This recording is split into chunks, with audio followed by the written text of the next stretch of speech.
Jasmine Carter never expected her new job as a caregiver would lead her to Damien Wexler, a bitter architect trapped by his wheelchair and past.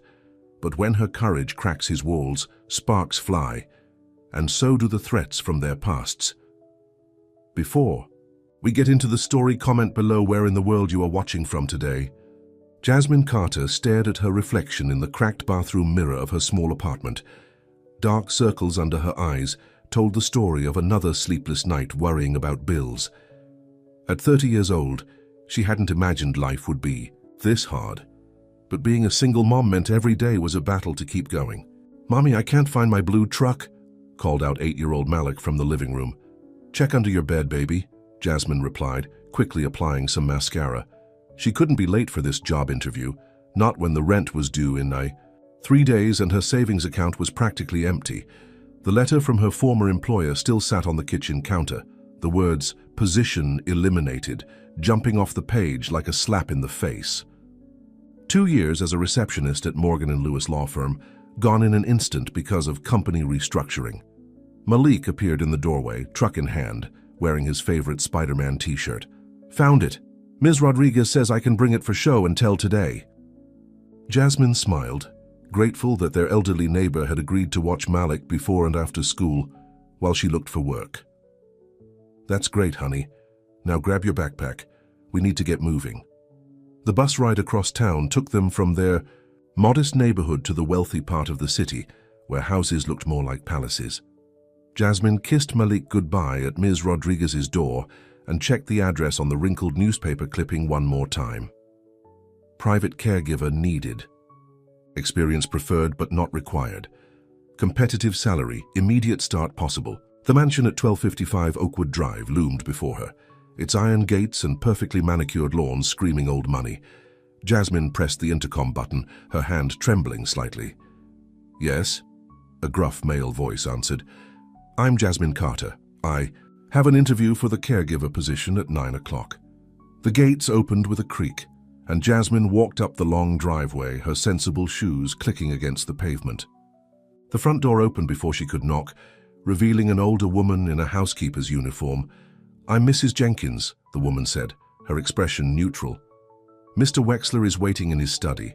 Follow me, and whatever you do, don't let his attitude scare you off. We've gone through 5 caregivers in the last 3 months." Jasmine's stomach tightened, but she couldn't afford to be scared off. Not with Malik counting on her. The study was dimly lit, heavy curtains blocking most of the morning sun. In the center of the room, a man sat in a wheelchair, his back to the door. He didn't turn around when they entered. "Mr. Wexler, Miss Carter is here for the interview," Mrs. Jenkins announced. "Another one?" His voice was deep and bitter. "How long do you think this one will last, Mrs. Jenkins? A week, maybe 2? Jasmine straightened her spine. "Why don't you ask me directly, Mr. Wexler? I'm standing right here." The wheelchair turned slowly. Damien Wexler was younger than Jasmine had expected, probably around 40, with sharp features and dark eyes that seemed to look right through her. His expensive sweater and tailored pants couldn't hide the fact that his legs were useless, trapped in the chair that had become his prison. "Very well, Miss Carter. Why don't you tell me why I should waste my time hiring you when you'll probably quit like all the others?" "Because I need this job, Mr. Wexler. I'm a single mother with a young son, and I'm not afraid of hard work or difficult people. I've dealt with both my entire life." He raised an eyebrow. "Difficult people? Is that what I am?" "From what Mrs. Jenkins said about going through 5 caregivers in 3 months, yes, that's exactly what you are, but that doesn't scare me." A flash of something, surprise, maybe even respect, crossed his face before the scowl returned. "The job requires discretion, punctuality, and a strong stomach. You'll need to help me with everything: bathing, dressing, physical therapy. Still interested?" "Yes. Even when I tell you the bathroom routine includes seeing me naked and handling my body." Jasmine met his challenging stare. "Mr. Wexler, I've changed diapers, cleaned vomit, and handled every bodily fluid imaginable while raising my son. The human body doesn't embarrass me." For the first time, Damien Wexler actually looked at her, really looked at her. His eyes took in her simple blouse and skirt, the worn but clean shoes, the determination in her stance. The salary is $5,000 a month, plus health insurance. You'll have your own room here at the mansion for the nights I need overnight care. Mrs. Jenkins will show you the schedule and responsibilities. Can you start tomorrow? Jasmine's heart leaped, but she kept her voice steady. Yes, I can. Fine, Mrs. Jenkins will handle the paperwork. Don't make me regret this, Miss Carter. As Mrs. Jenkins led her out to complete the employment forms, Jasmine fought back tears of relief. $5,000 a month, health insurance, it was more than she'd dared to hope for. He liked you, Mrs. Jenkins said quietly as they walked down the hallway. I haven't seen him hire anyone that quickly before.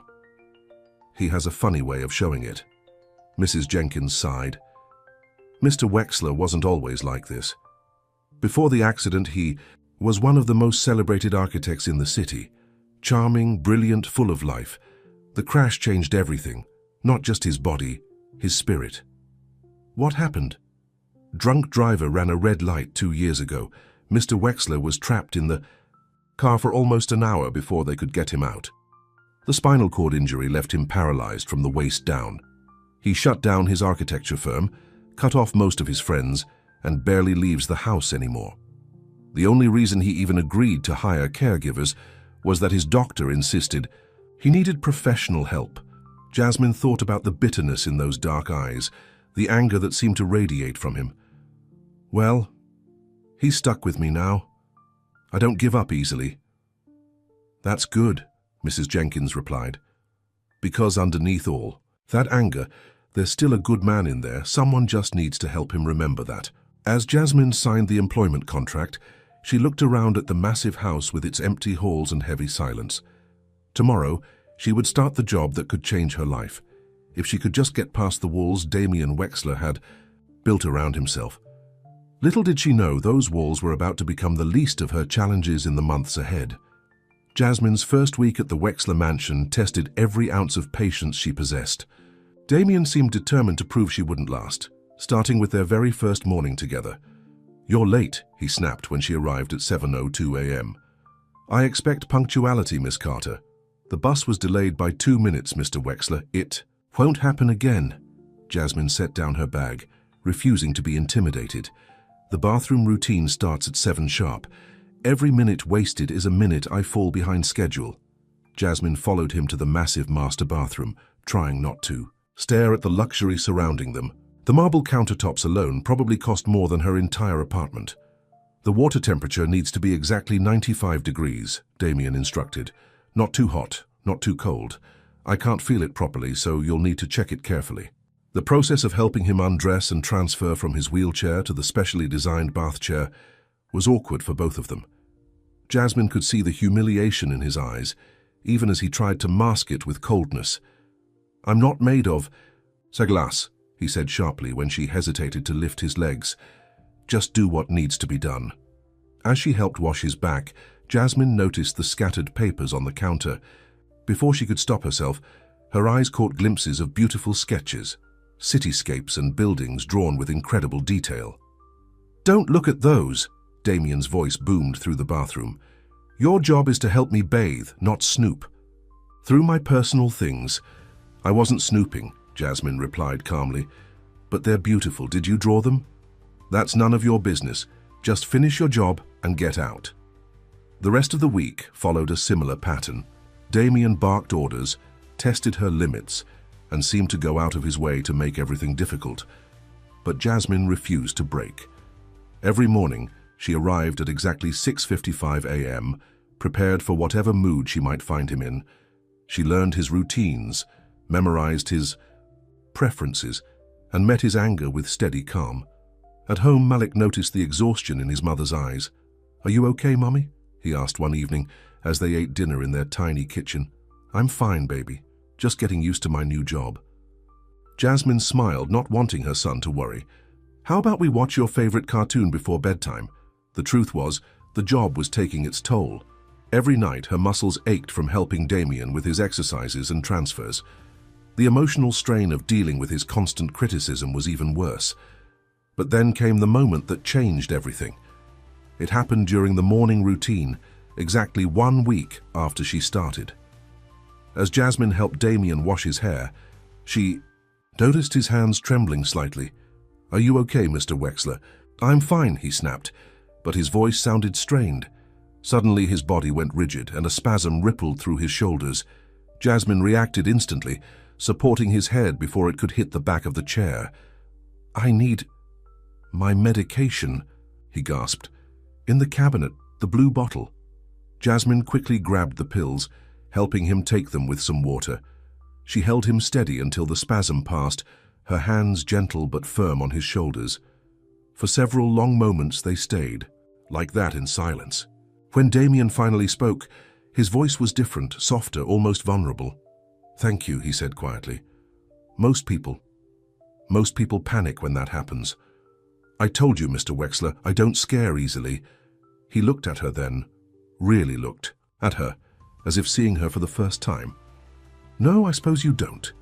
That afternoon, Mrs. Jenkins cornered Jasmine in the kitchen. "Whatever you did, keep doing it. He actually ate his entire lunch today. That hasn't happened in weeks." Jasmine just nodded, but inside she felt a small spark of hope. Maybe, just maybe, she was starting to crack those walls. The weekend came, and Jasmine arranged for Malik to stay with Ms. Rodriguez while she worked. But on Sunday morning, her carefully laid plans fell apart. "Ms. Rodriguez has a fever," Malik announced, hanging up the phone. "She says she can't watch me today." Jasmine's heart sank. She couldn't miss work, not when she was finally making progress with Damien. But she couldn't leave Malik alone either. Taking a deep breath, she made a decision. "Get your backpack, honey, you're coming with me." When they arrived at the mansion, Damien was waiting in his study as usual. His eyes widened at the sight of... "Malik, what is this?" he demanded. "This is my son, Malik. Our regular sitter is sick and I didn't want to call in at the last minute. He'll be quiet and won't disturb anything, I promise." Damien's jaw clenched. "This isn't a daycare center, Miss Carter. No, it's not. It's a huge house with plenty of space where my well-behaved 8-year-old can sit quietly and do his homework while I do my job. Unless you'd prefer I quit." The challenge hung in the air between them. Finally, Damien sighed. "Fine. But he stays in the kitchen with Mrs. Jenkins." But things didn't quite work out that way. As the day progressed, Malik's natural curiosity and innocence seemed to affect everyone around him, even Damien. It started when the boy wandered into the study during Damien's afternoon rest period. Instead of the expected explosion, Jasmine found them deep in conversation about Malik's toy cars. "My dad used to have a car like this," Damien was saying, holding one of the small vehicles. "A red Ferrari." "What happened to it?" Malik asked. A shadow crossed Damien's face. "I sold it. After the accident, I couldn't drive anymore." "That's sad," Malik said simply. "But you can still play with cars. Want to race?" For a moment, Jasmine held her breath, sure that Damien would snap at them both. Instead, something extraordinary happened. He smiled.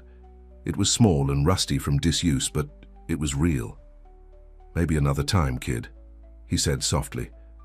That night, as Jasmine tucked Malik into bed, she couldn't stop thinking about that smile. It was like seeing a crack in a dam, small but significant. Maybe there was hope for Damien Wexler after all. She had no way of knowing that this small breakthrough was just the beginning, or that the biggest challenges and surprises were still to come. The morning started like any other at the Wexler mansion, but everything was about to change. Jasmine was preparing. Damien's bath when she noticed something she hadn't seen before. A door in the corner of his massive bathroom was slightly ajar. "Mr. Wexler, I'm just going to get fresh towels," she called out, heading toward what she assumed was a linen closet. "Wait. Don't..." Damien's voice came too late. The door opened to reveal not a closet but a small room filled with art supplies. Sketches covered every wall, breathtaking buildings, city landscapes, and designs that took her breath away. On a drafting table in the center, more recent drawings lay scattered, the pages filled with both beautiful images and angry words scrawled in the margins. "Get out!" Damien's voice thundered behind her. He had wheeled himself to the doorway, his face twisted with fury. "Who gave you permission to go in there?" "I'm sorry," Jasmine said quietly, but she couldn't tear her eyes away from the drawings. "These are amazing, Mr. Wexler. Why do you keep them hidden?" "Because they're none of your business." "They're nothing but reminders of a life I can't have anymore. Now get out." But Jasmine stood her ground. These aren't just reminders. They're proof that you haven't lost your talent. Your hands still work. Your mind still creates beautiful things. What? Do you know about it? He snapped. You're just a caregiver. You couldn't possibly understand. I understand that you're letting fear keep you prisoner, more than that wheelchair ever could, Jasmine interrupted. And I understand that hiding these drawings is like hiding part of yourself. Damien's hands gripped his wheelchair arm so tightly his knuckles turned white. Get out, you're fired. No, I'm not. Excuse me? You're not firing me because you know I'm right. And because deep down you're tired of being alone with all this. She gestured to the drawings. You're tired of being angry all the time. The silence that followed was deafening. Finally, Damien spoke, his voice barely above a whisper. You have no right? Maybe not, but I'm the only one here who's telling you the truth instead of what you want to hear. Before he could respond, Mrs. Jenkins appeared in the doorway. Mr. Wexler, your brother Richard is here. The change in Damien was instant. His face closed off, the vulnerability replaced by a hard mask. Tell him I'm not available. He says it's about the foundation board meeting. He insists on seeing you. Jasmine watched as Damien's shoulders tensed. Fine, I'll be there in 5 minutes. He turned to Jasmine. We're not finished with this discussion. As Damien wheeled himself out of the bathroom, Jasmine caught Mrs. Jenkins' arm. His brother? He's never mentioned him before.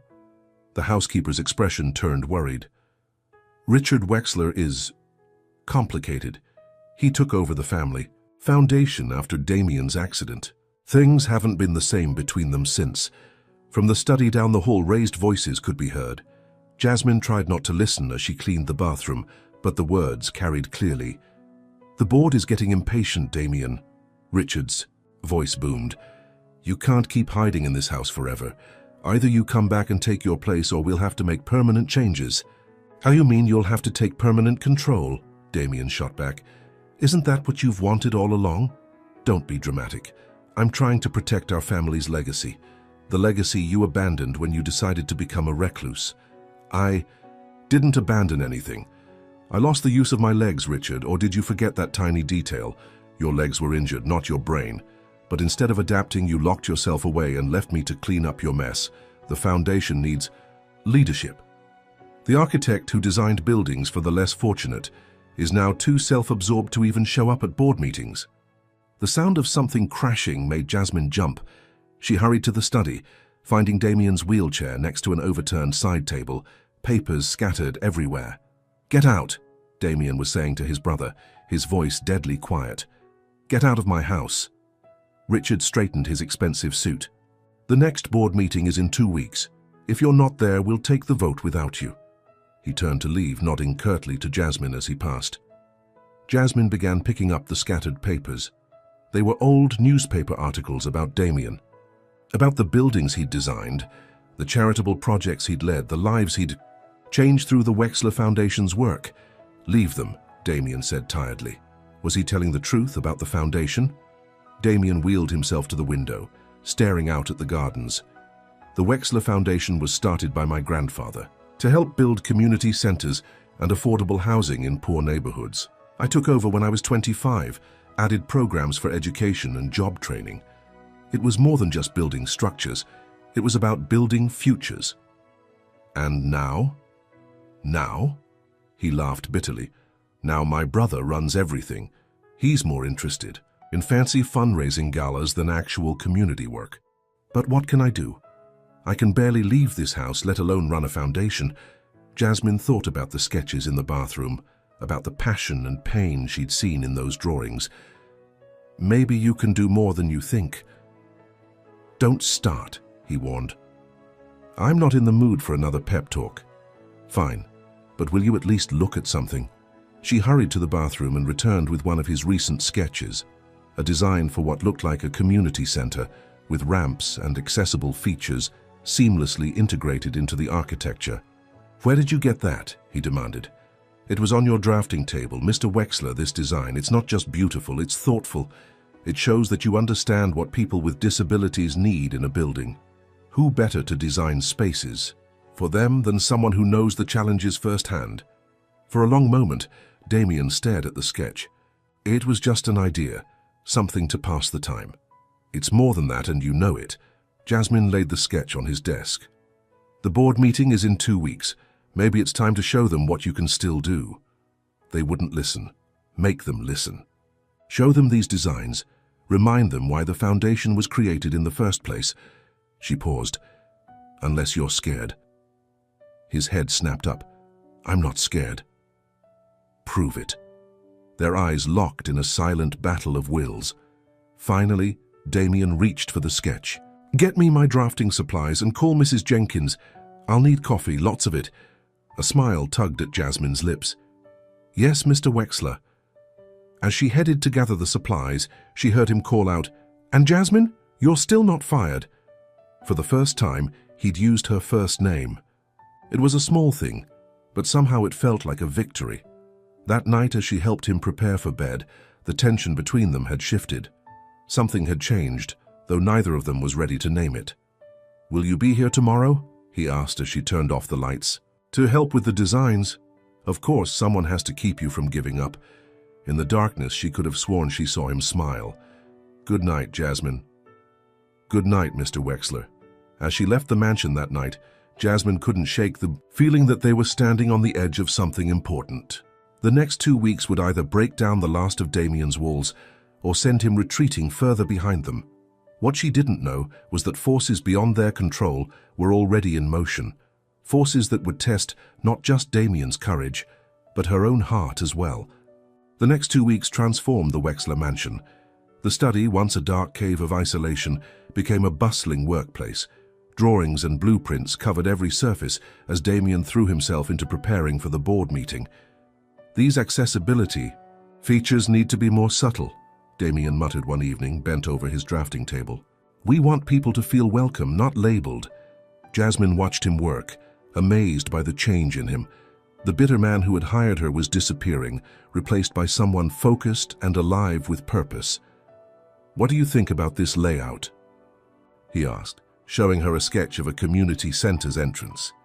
The ramps blend perfectly with the landscaping, she said. You'd hardly know they were there unless you needed them. He nodded, adding more details to the drawing. That's the point. Good design doesn't draw attention to accommodations. It makes them feel natural. As they worked late into the nights, their relationship began to shift. The strict boundaries between employer and employee blurred. Damien started asking for her opinion on designs, valuing her practical perspective.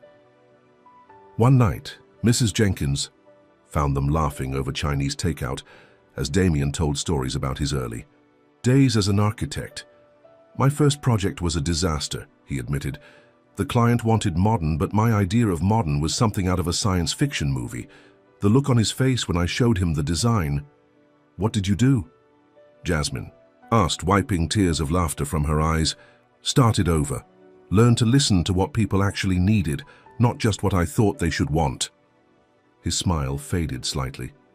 Something my brother never understood about the Foundation's work. The mention of Richard brought reality crashing back. The board meeting was just days away, and tension filled the house. That Sunday, another complication arose. Malik's regular weekend with Miss Rodriguez was cancelled when the elderly woman caught a bad cold. I'm sorry, Mr. Wexler, Jasmine said, Malik standing nervously beside her. I know we need to finish the presentations, but I can't leave him alone. To her surprise, Damien didn't protest. He can help, he said simply. We need someone to organize. These sketches anyway. Malik's face lit up. Really, can I see the drawings? Something softened in Damien's expression. Come here, kid. Let me show you how to read a blueprint. The scene touched something deep in Jasmine's heart. Watching Damien patiently explain architectural terms to her son, seeing Malik's eyes shine with interest, she felt an emotion she wasn't ready to name. Later that evening, after Malik had fallen asleep on the study's couch, Damien caught Jasmine. Watching him, what? He asked. You're good with him, she said softly. Not many people would take the time. He's a good kid, smart too. Damien hesitated. His father, is he involved? Jasmine's smile faded. No, he left when I told him I was pregnant, said he wasn't ready to be a father. His loss, Damien said quietly. Their eyes met, and something electric passed between them. The moment was broken by the sound of the front door opening. Richard's voice echoed through the hall. "Damien, we need to talk about the meeting." Jasmine quickly gathered the sleeping Malik in her arms. "I should go." "No," Damien said firmly. "Stay, please." Richard burst into the study, then stopped short at the scene before him. Jasmine with Malik, the room full of drawings, Damien at his drafting table. "What's all this?" Richard demanded. "This is me getting ready for the board meeting," Damien replied. "You wanted me involved? Well, I'm involved." Richard picked up one of the sketches. "New designs, Damien, the foundation doesn't need designs. We need leadership, fundraising. We need to remember our purpose," Damien cut in.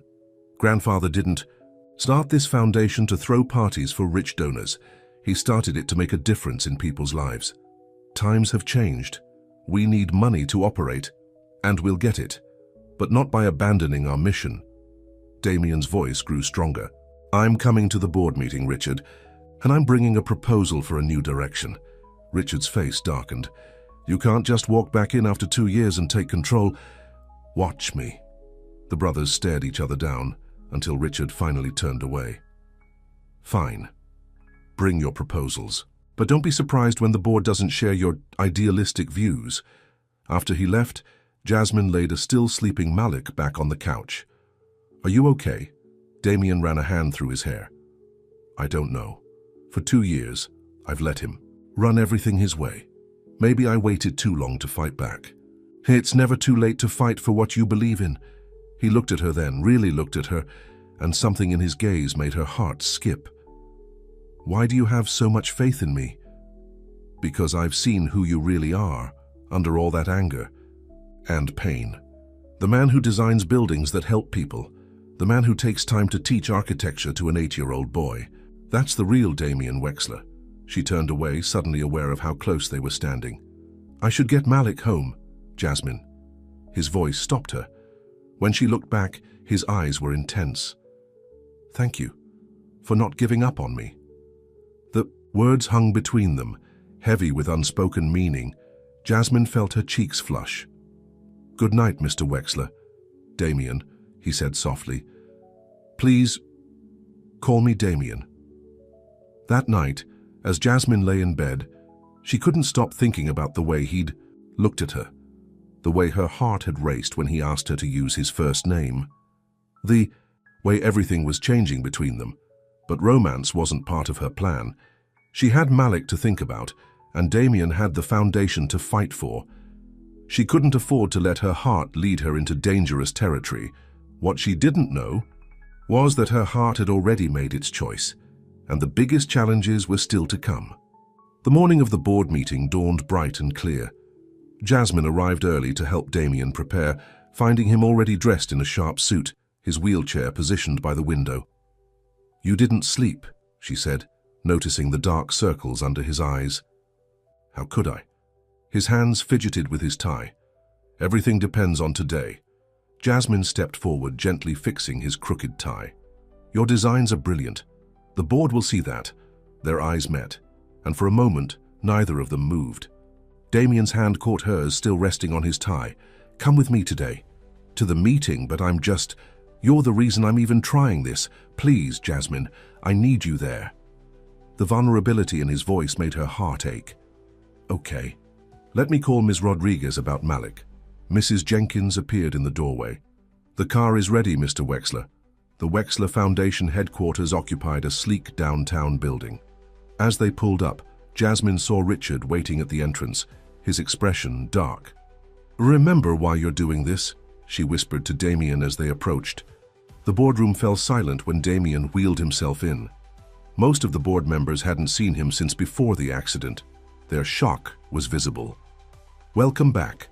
"Damien," Richard said smoothly, taking his place at the head of the table. "The board has been anxious to hear your input." Damien positioned himself at the opposite end. "Before we begin, I'd like to present something." He nodded to Jasmine, who began distributing folders containing his designs. The board members opened them, murmurs of surprise filling the room. "These are preliminary designs for a new type of community center," Damien began. one that truly serves all members of our community.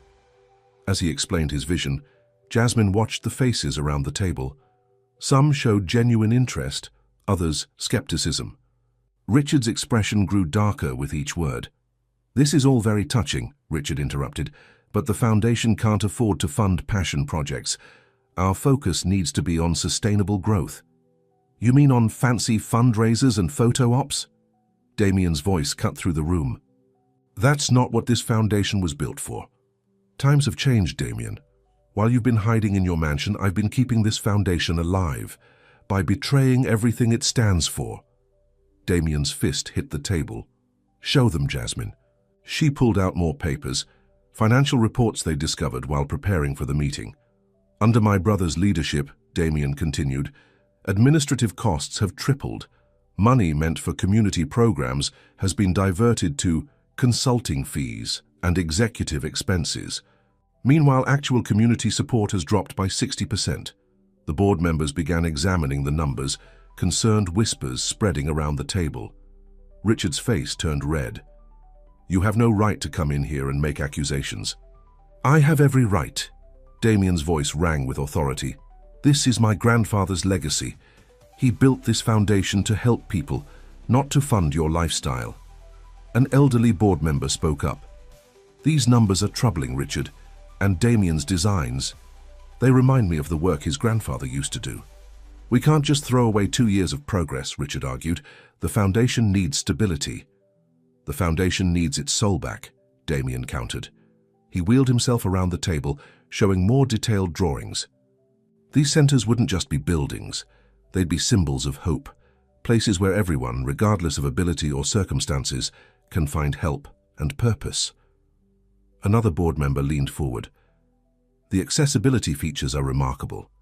And the cost estimates seem reasonable. Because I know how to build efficiently," Damien said. "I may be in this chair, but my mind still works. My hands still work. And I'm ready to work for this foundation again, the right way." The room erupted in discussion.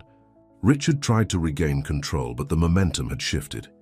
Finally, the elderly board member called for a vote. "All in favor of appointing Damien Wexler as co-director of the foundation, with full authority over project development?" Hands raised around the table. Richard watched in disbelief as his control slipped away. "This isn't over," he hissed at Damien as he stormed out. The victory should have felt complete, but something was wrong. As board members congratulated Damien, Jasmine noticed his face growing pale. "Damien," she touched his shoulder. "Are you okay?" I don't..." His words slurred, and suddenly his body went rigid. "He's having a seizure," Jasmine called out. "Someone call an ambulance." The next hours were a blur of hospital corridors and worried doctors. Jasmine paced the waiting room, her heart in her throat. "Miss Carter," a doctor emerged. "Mr. Wexler is asking for you." She found him in a hospital bed, looking exhausted but alert. "The doctor says it was stress and exhaustion," he said before she could ask. "I'll be fine." "You scared me." The words came out more emotional than she intended. "I scared myself." He reached for her hand. "But I couldn't have done any of this without you, Jasmine." The way he said her name made her pulse quicken. "I just helped with the presentations. You did more than that. You made me believe in myself again." His fingers tightened around hers. "When I saw you standing up to Richard, fighting for my vision, I realized something." "What?" "That I'm falling in love with you." The words hung in the air between them. Jasmine's heart pounded so hard she was sure he could hear it. "Damien, you don't have to say anything," he said quickly. "I know it's complicated. I'm your employer and there's Malik to think about. And your brother to deal with," she added softly. "Richard won't give up easily," Damien agreed. "The foundation battle isn't over." "One thing at a time," Jasmine said, squeezing his hand. "Right now you need to rest." But as she turned to leave, he called out, "Jasmine, will you be here tomorrow?" She looked back at him, seeing past the wheelchair, past the walls he'd built, to the man who had captured her heart despite all her careful plans. "Always," she whispered. That night, as she held Malik close and told him why she'd been late, she knew everything was about to change. Damien's confession had shifted the ground. Beneath her feet, And there was no going back. The question was, were they ready for what lay ahead?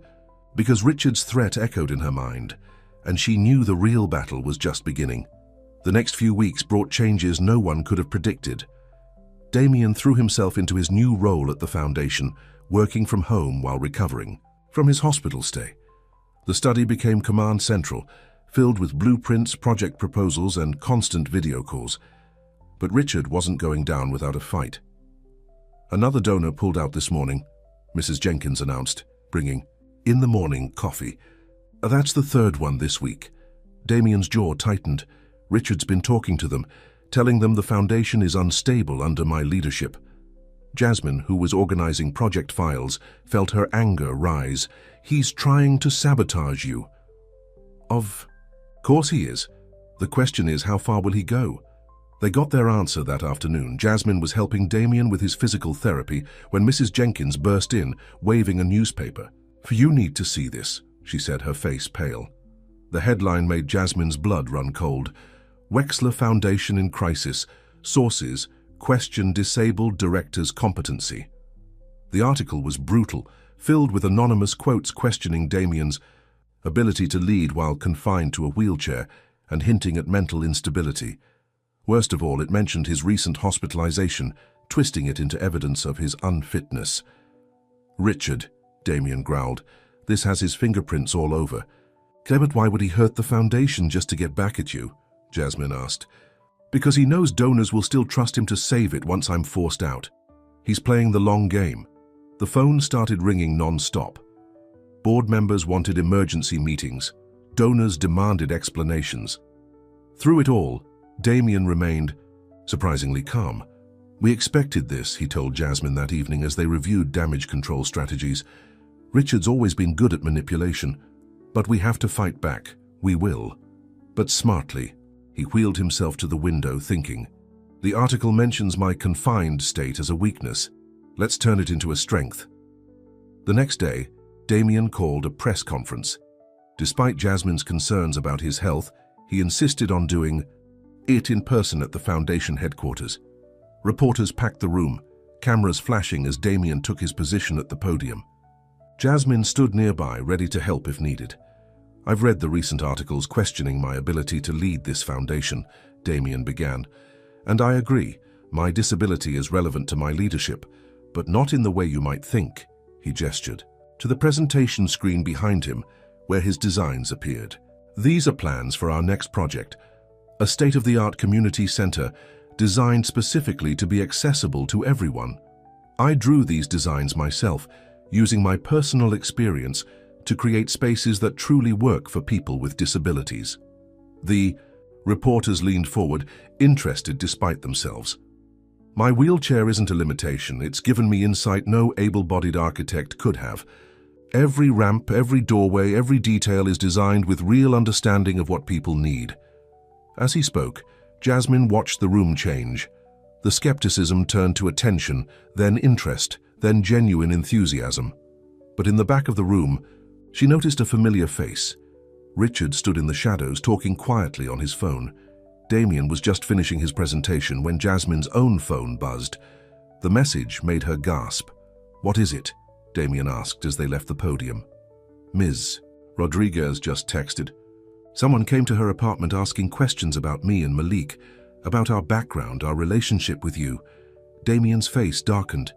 "Richard's digging for dirt." "But why?" "I'm just your caregiver." "Are you?" His voice softened. "Is that all you are to me?" Their eyes met, and all the unspoken feelings of the past weeks hung between them. Since his confession in the hospital, they'd been dancing around their emotions, both afraid to take the next step. "Damien," she started, but was interrupted by his brother's approach. "Quite a performance," Richard said smoothly. "But we both. I know it won't save you." "What do you want, Richard?" "The same thing I've always wanted. What's best for the foundation. Step down quietly and all this goes away." "And if I don't?" Richard's eyes slid to Jasmine. "Then I start asking questions about your interesting relationship with your caregiver, about her convenient presence during your miraculous recovery, about her access to the foundation's confidential information." "Leave her out of this," Damien growled. Why? Is there something to hide? Before anyone could respond, a small voice called out, "Mom!" Malik ran across the lobby, followed by an apologetic Ms. Rodriguez. "I'm sorry. He insisted on coming to see the buildings Mr. Damien designed." Richard's eyebrows rose. Well, the plot thickens. That's enough." Damien's voice cut through the tension. "Your battle is with me, Richard. Come after my family again, and you'll regret it." The word family made both Jasmine and Richard freeze. "Family?" Richard laughed coldly. "Is that what you think they are? Wake up, brother. She's an employee who saw an opportunity, and you were fool enough to fall for it." "Get out," Damien said, his voice deadly quiet. "Get out before I forget. You're my brother." After Richard left, Jasmine knelt beside Damien's wheelchair. "He's going to keep coming after us." "I know." Damien reached for her hand. Maybe you should take some time away. Keep you and Malik safe until this blows over." "Is that what you want?" "You know it's not." His fingers tightened around hers. "But I can't bear the thought of either of you getting hurt because of me." Malik, who had been watching them with curious eyes, suddenly spoke up. "Mom says running away doesn't solve problems. It just makes them bigger." Jasmine and Damien both turned to look at the boy, surprised by his wisdom. "When did you get so smart?" Jasmine asked, pulling him close. "Mr. Damien taught me. He says good design means facing problems and fixing them, not hiding them." Damien's eyes filled with emotion. "Out of the mouths of babes, so we stay and..." "Fight?" Jasmine asked softly. "We stay and fight," Damien confirmed, "together." But as they left the foundation building that evening, none of them noticed the private investigator Richard had hired, quietly taking photos from across the street. The battle for the foundation and their hearts was about to take a dangerous turn. The morning headlines hit like a Famity Wexler Foundation scandal. Director's intimate relationship with employee raises questions. Jasmine's hands shook as she read the article. Somehow Richard's private investigator had gotten photos of every tender moment between her and Damien. Their hands touching during physical therapy, their close conversations in the study, even Malik hugging Damien after the press conference. "It's my fault," she whispered, standing in Damien's study. "I should have been more careful." "No," Damien's voice was firm. "Richard did this, not you." But the damage was spreading. Social media was buzzing with speculation. Was the formerly brilliant architect being manipulated by his caregiver? Was his recent recovery a scheme to gain control of the foundation? The phone rang, another board member demanding answers. "Mr. Wexler," Mrs. Jenkins appeared in the doorway. "Channel 5 News is outside the gate. They're requesting an interview." Damien wheeled himself to the window. A crowd of reporters had gathered, cameras pointed at the mansion. "We need to make a statement," he said finally. "Get ahead of this." Damien, "No." Jasmine stepped forward. "I should resign. Give Richard what he wants." "Never." He caught her hand. "I won't let him win by hurting the people I love." The word love hung in the air between them. Before either could speak, Malik burst into the study. "Mom." Kids at school were asking weird questions. "They said their parents saw us on TV." Jasmine's heart broke. Now her son was being dragged into this mess. "Come here, buddy," Damien called softly. When Malik approached his wheelchair, Damien looked him in the eye. "Some people are trying to cause trouble for your mum and me, but we're not going to let them win. You know why?" Malik shook his head. "Because we're stronger together than they are alone." The boy's face brightened. "Like your buildings. You said they're stronger when all the parts work together." "Exactly." Damien smiled, then looked at Jasmine. "Which is why we're going to fight this as a family." Before she could respond, Mrs. Jenkins rushed back in. "Mr. Wexler, you need to see this. Richard is giving a live interview on Channel 5. They turned on the television to see Richard standing outside the foundation building, looking appropriately concerned. "Of course I care deeply about my brother," he was saying. "But the foundation's integrity must come first. These allegations of an inappropriate relationship with an employee, possibly influencing foundation decisions..." "That's not true," Malik shouted at the TV. "We know, sweetheart," Jasmine soothed him, but inside she was terrified. Richard was painting her as a gold digger, using her position to manipulate Damien. Enough. Damien's voice cut through her fears. "Mrs. Jenkins, call the station. Tell them I'm ready to give my own interview, but I want Angela Chen. She's known our family for years." "Damien, are you sure?" Jasmine asked. "Absolutely. But first..." He wheeled himself to his desk and pulled out a small box. "I need to do something I should have done weeks ago." Jasmine's heart stopped as he opened the box, revealing a stunning vintage ring. "This was my grandmother's," he said softly. "She gave it to me before she died, told me to save it for someone who saw me. Not my wealth or position, but me."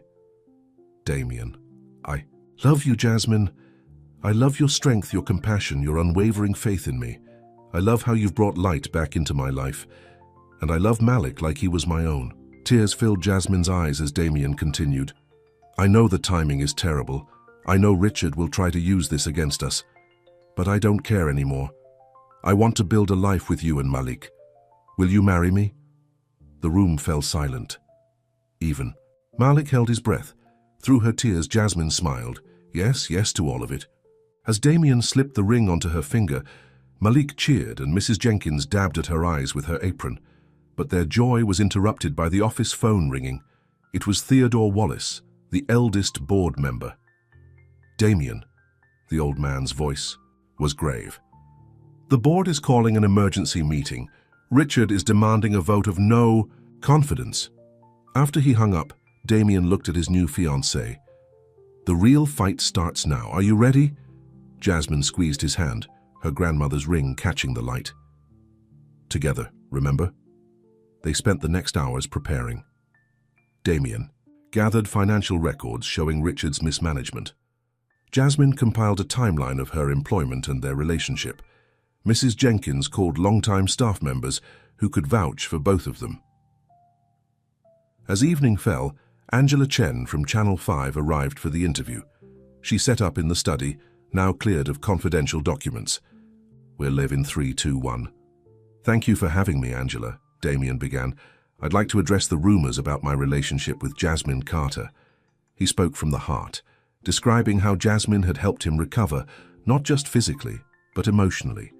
How she'd encouraged him to return to architecture and the foundation. How she and Malik had brought joy back into his life. "Yes, I love her," he said directly to the camera. "And yes, I've asked her to marry me. But anyone who suggests she's manipulating me doesn't know either of us. She's the one who pushed me to face my responsibilities, to fight for my grandfather's legacy." "And what about the foundation's future?" Angela asked. "Tomorrow, the board will vote on my leadership.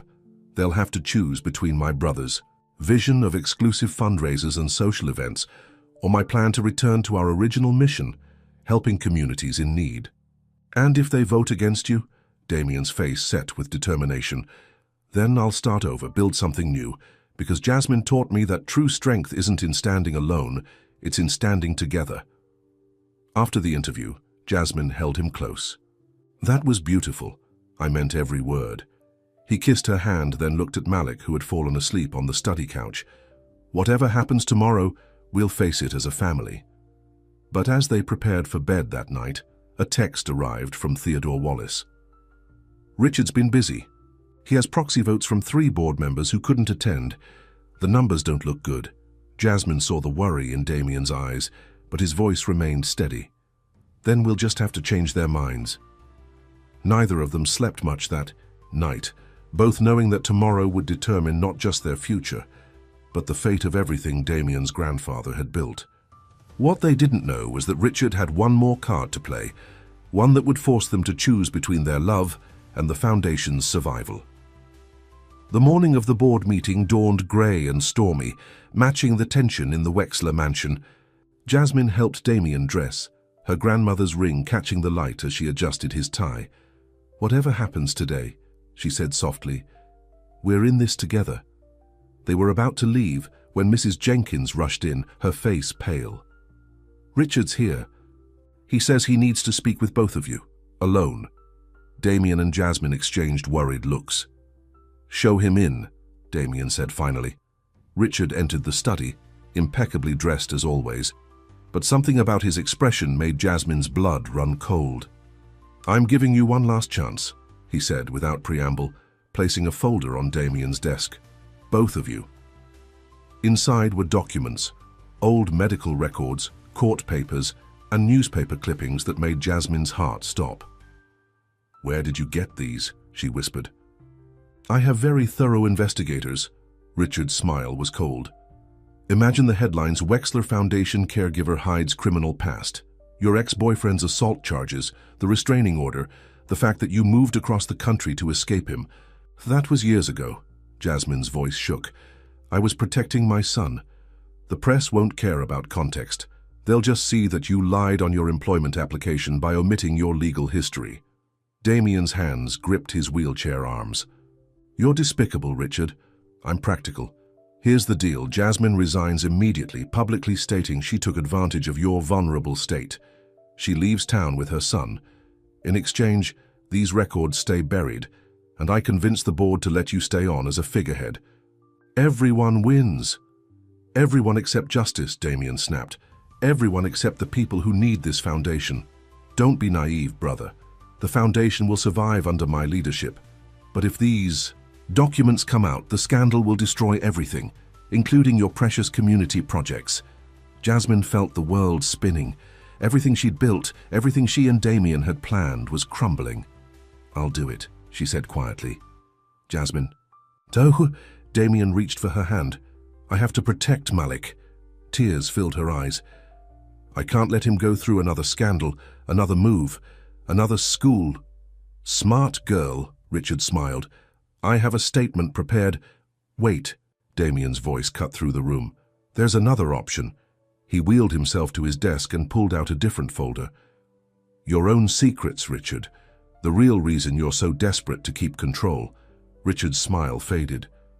"What are you talking about? The missing donor funds, the offshore accounts. Did you really think I wouldn't investigate?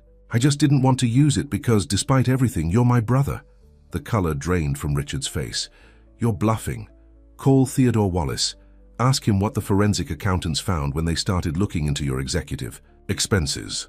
The brothers stared at each other, years of rivalry and resentment hanging between them. Finally, Richard spoke, his voice tight. "You'd really destroy your own brother? You stopped being my brother the moment you threatened my family." Damien's voice was steel. "Now get out. The board meeting starts in an hour." After Richard left, Jasmine collapsed into a chair. "Why didn't you tell me about the investigation? I was hoping I wouldn't need it, hoping some part of the brother I grew up with was still in there." Damien took her hand. "I'm sorry about your past coming up like this. I should have told you. You did nothing wrong. You protected your son. That's one of the reasons I love you." Her eyes filled with fresh tears. "I was so scared when he showed those papers." "I know, but we're stronger than his threats." Damien squeezed her hand. "Now let's go save my grandfather's legacy. The right way." The foundation boardroom was packed when they arrived. Richard sat at one end of the table, looking confident despite their earlier confrontation. Theodore Wallace called the meeting to order. "We're here to vote on the future leadership of the Wexler Foundation." Richard has moved for a vote of no confidence in Damien's leadership, citing recent personal complications. "Before we vote," Damien spoke up, "I'd like to address the board one last time." He wheeled himself to the front of the room, Jasmine standing proudly beside him. "My grandfather built this foundation on a simple idea that everyone deserves a chance to build a better life. He didn't care about social status or past mistakes. He cared about the future we could create together." He gestured to the designs displayed on the wall. "These centers aren't just buildings, they're second chances. Places where people can rebuild their lives, just like I've rebuilt mine." His eyes found Richard's. "Yes, I fell in love with my caregiver. Yes, she has a past she's not proud of. But who among us doesn't? The question isn't where we've been, it's where we're going." Pulling out a folder, he continued, "And speaking of where things have gone, Mr. Wallace, would you share what the Foundation's auditors have discovered?" Theodore stood up, holding his own papers. "We've found significant financial irregularities under Richard's leadership. Misappropriated funds, hidden accounts, the boardroom erupted in chaos. Richard jumped to his feet, but Theodore's voice cut through the noise. The police have already been notified. They're waiting outside. As security escorted a protesting Richard from the room, Damien turned back to the board. I'm not asking you to ignore the past. I'm asking you to focus on the future. The future my grandfather dreamed of. The future Jasmine helped me believe in again. The vote, when it came, was unanimous. Later that evening, as they watched the sun set from Damien's study, Jasmine asked, "Do you think Richard will ever forgive you?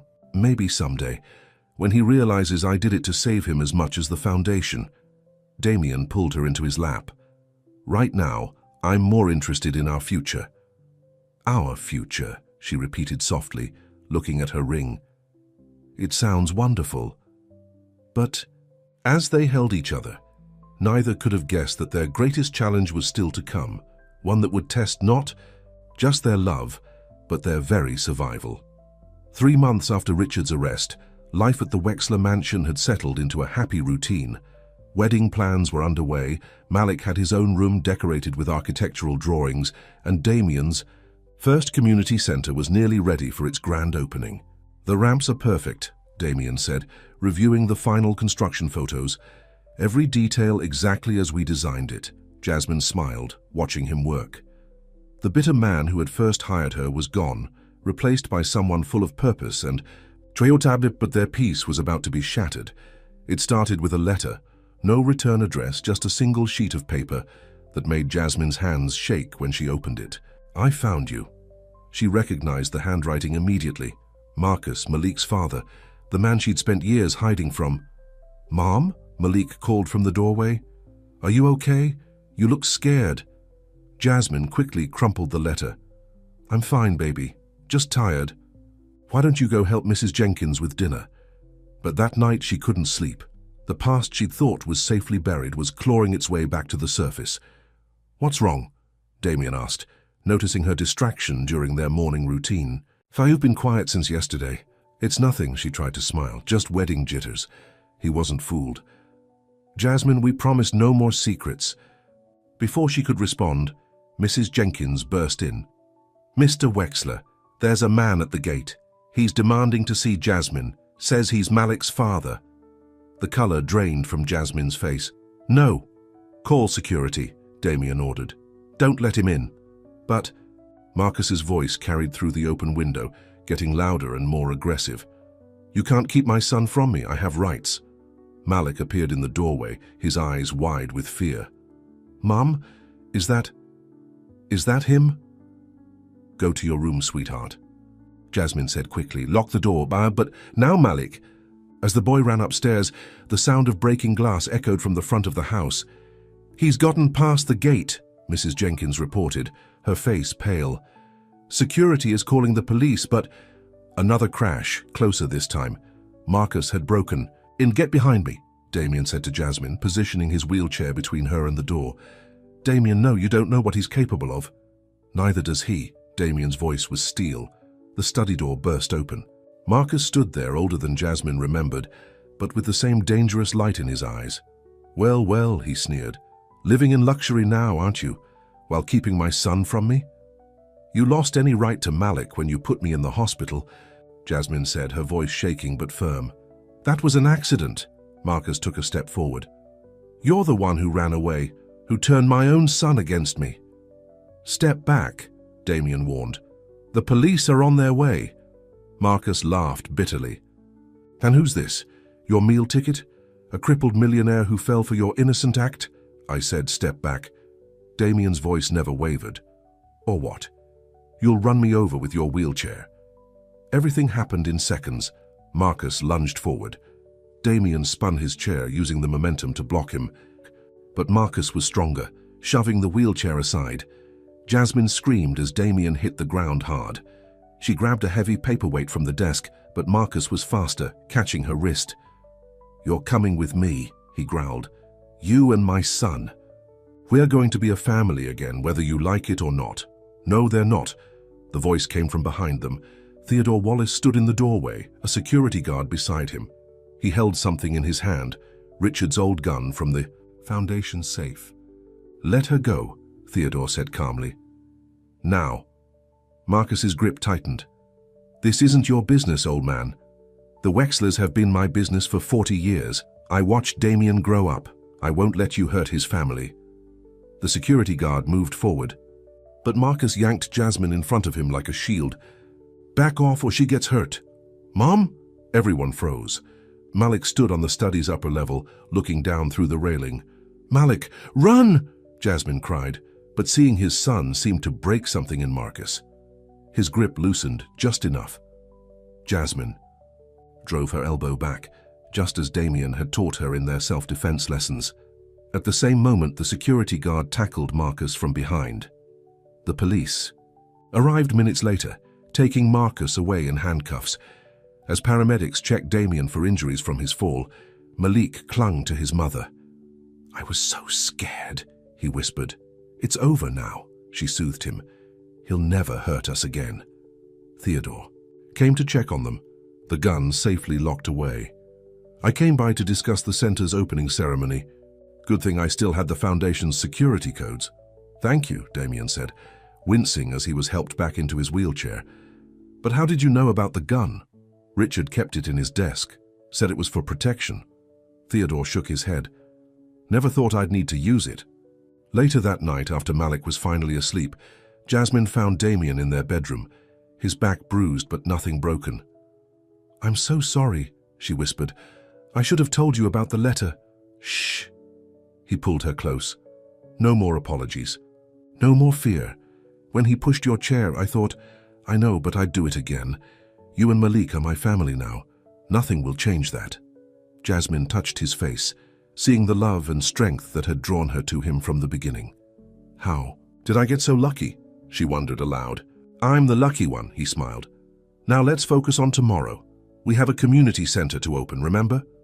But as they held each other, both knew that Marcus's appearance had changed everything. The past wasn't finished with them yet, because, in his rage at being arrested, Marcus had made a phone call to Richard. And in prison, Richard had been waiting for exactly this kind of opportunity to destroy his brother's happiness once and for all. The morning of the community center's grand opening dawned bright and clear. Television crews set up their equipment, while workers made final preparations for the ceremony. "Everything looks perfect," Jasmine said, adjusting Damien's tie as they prepared to leave the mansion. "Almost perfect," he smiled, pulling out a small box. "One thing missing. Inside was a delicate gold chain with a heart-shaped pendant. Early wedding present," he explained, fastening it around her neck, "for the woman who gave me back my heart." The moment was interrupted by Mrs. Jenkins rushing in. "Turn on the news, now." On every channel the story was breaking. Wexler Foundation scandal deepens. Shocking new evidence emerges. Richard's face filled the screen, speaking from prison in an exclusive interview. "I was trying to protect my brother," he said, looking appropriately concerned. "When I discovered Ms. Carter's connection to Marcus Peterson, a known criminal, I feared she was part of a plot to take control of the Foundation." The report cut to police records, restraining orders, and hospital reports. All the documents Richard had threatened them with before. "But that's not the worst part," Richard continued. "New evidence suggests Ms. Carter and Mr. Peterson planned this from the beginning. Their violent confrontation at the mansion was staged to gain sympathy, to cement her position in my brother's life." "He's lying," Jasmine cried. "That's not all," Mrs. Jenkins said quietly. "Look, security camera footage from the prison showed Marcus visiting Richard multiple times before his attack at the mansion. The reporters were spinning it as proof of their collaboration." Damien's phone started ringing. Board members, donors, reporters, all demanding answers. "We have to cancel the opening," Theodore Wallace said when he arrived. "The press is having a field day." "No." Damien's voice was firm. "We're doing this today." "Damien," Jasmine touched his arm. "Maybe I should stay away. Let you handle this without what? Without the woman I love, without my family." He took her hand. "We've tried hiding before, not anymore." When they arrived at the center, the crowd was massive. Reporters shouted questions, cameras flashed, and in the middle of it all stood Marcus's lawyer holding a press conference. My client was trying to protect his son, the lawyer was saying, from a woman who has shown a pattern of deception. That's enough. Damien's voice cut through the chaos as he wheeled himself to the podium. The crowd fell silent. You all want a story? Here's your story. 2 years ago, I was a bitter man hiding from life. Then I met a woman who saw past my wheelchair, past my walls, to the person I could still be. She taught me that disability doesn't define you, that love is stronger than fear.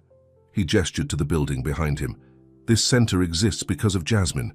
She inspired me to start designing again, to remember why I became an architect in the first place, to help people build better lives.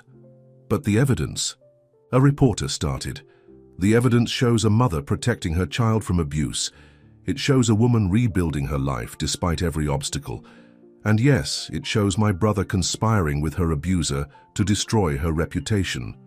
Gasps rippled through the crowd as Damien continued.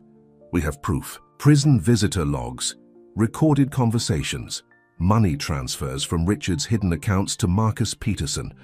All of it has been turned over to the district attorney. Theodore stepped forward, holding up documents. The Foundation's lawyers have thoroughly investigated every claim. Ms. Carter has been completely cleared of any wrongdoing, but Damien wasn't finished. This center represents second chances, new beginnings. It's designed for people who need help rebuilding their lives. People like me, people like Jasmine, people like everyone who's ever faced darkness and chose to fight for light. He reached for Jasmine's hand. So yes, I'm in love with my former caregiver. Yes, we're getting married. And yes, we're adopting her son legally as soon as the paperwork clears. Malik, who had been standing quietly with Mrs. Jenkins, ran to join them at the podium. Damien lifted him onto his lap. This is my family, Damien declared. And this center is our gift to every family that needs a fresh start. Now, who's ready to cut this ribbon? The crowd erupted in cheers. As Malik helped Damien and Jasmine cut the ribbon together, cameras flashed, but this time capturing images of love, not scandal. Later that evening, as they watched the sunset from the center's rooftop garden, Jasmine asked, "Did you mean it about adopting Malik?" "Of course," Damien smiled. "I had the papers drawn up weeks ago. Was waiting for the right moment to ask you both." "Ask me what?" Malik piped up from where he was arranging small potted plants. "How would you like to make it official?" Damien asked. "Being my son." Malik's face lit up. "Really? Like, for real?" "For real." The boy threw himself into Damien's arms. "Yes, can I call you Dad?" "I'd love that." Jasmine wiped tears from her eyes as she watched them, remembering the first day she'd walked into the mansion. How far they'd all come. "Look," Malik pointed to the sky. "The first star." Above them, the evening star shone bright against the darkening sky. Damien pulled Jasmine onto his lap, joining Malik. "Make a wish," he whispered. "Don't need to," she replied, touching her heart-shaped pendant. "I have everything I ever wished for right here." As the city lights began to twinkle below them, 3 hearts beat as one. The bitter man in the wheelchair had found his heart. The single mother had found her strength, and a little boy had found the family he'd always dreamed of. In the end, love had built something stronger than any foundation, any building, any fear. It had built a home.